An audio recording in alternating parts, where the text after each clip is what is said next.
அஸ்ஸலாமு அலைக்கும் வரஹ்மத்துல்லாஹி வபரகாத்துஹு.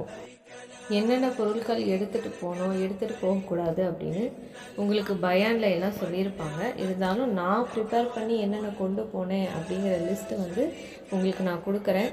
தேவைப்பட்டால் அதை வச்சு நீங்கள் யூஸ் பண்ணிக்கலாம். ரைஸ் குக்கர், இண்டக்ஷன் இதெல்லாம் கொண்டு வரக்கூடாது அப்படின்னு சொல்லுவாங்க. பட் ஆனால் நான் ரைஸ் குக்கர்லாம் கொண்டு போனேன், ஒன்றும் சொல்லலை.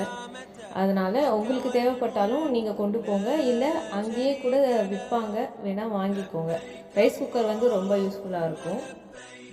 புர்கா ஒரு 3 செட்டு இல்லைன்னா 4 செட்டு எடுத்துக்கோங்க. கண்டிப்பாக 4 செட்டு எடுத்தால் ரொம்ப ஹெல்ப்ஃபுல்லாக இருக்கும். ஏன்னா நீங்கள் முக்கால்வாசி நேரங்கள் புர்காவோடு இருக்க மாதிரி இருக்கும். அதனால் ஒரு 4 செட்டு எடுத்துக்கோங்க, அது ரொம்ப ஹெல்ப்ஃபுல்லாக இருக்கும். அல்ஹம்துலில்லாஹ் நாங்கள் போனப்போ நிறைய சப்போர்ட் பண்ணாங்க. ஹஜ் கமிட்டி நிறையா செஞ்சாங்க. ஒவ்வொரு